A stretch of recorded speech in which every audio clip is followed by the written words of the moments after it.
Saf Ibn Sayyad was a young Jewish boy living in Medina. And he was a soothsayer. He had jinn communicating with him. And the Prophet in the beginning, ﷺ, was doubtful whether he is the Dajjal or not.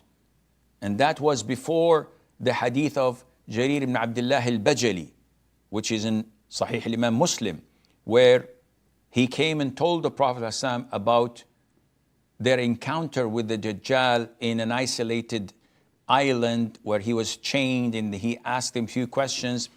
So this was all before that. And the Prophet did not have knowledge about the Dajjal. So he had his doubts because it was circulating that this Jew boy predicts few things of the future. So he wanted to make sure. So the Prophet ﷺ went with, I think, Umar, and he was trying to listen to some of the things that this guy has. And while he was approaching the place, his mother saw him, so the Prophet ﷺ, and she said to her son, the Prophet is here, Muhammad is here. So he took his guard. So the Prophet asked him a few questions, which he could not complete the answer of. And the Prophet recognized and realized, ﷺ, that he was a mediator with the jinn.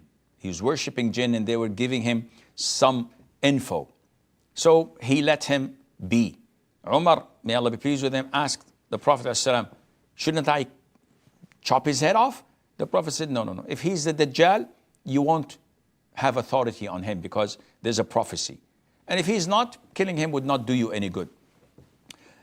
If I recall correctly, also in Sahih al-Imam Muslim, Abu Sa'id al-Khudri traveled with Saf Ibn Sayyad to Mecca for Hajj. And everybody was avoiding him. And among them was Abu Sa'id al-Khudri. And he was, feeling very bad about this guy. Until he approached him one day and said to him, Abu Sa'id, you're knowledgeable. Don't you see how people treat me? They think I'm the Antichrist, the Dajjal. But I live in Medina and I'm heading to Mecca. And the Prophet said, ﷺ, that the Dajjal cannot enter Mecca or Medina. I'm going for Hajj. The Prophet said that he's one-eyed. I have two eyes. Blah, blah, blah. So in summary, this is who Saf Ibn Sayyad was, and Allah knows best. Yasir from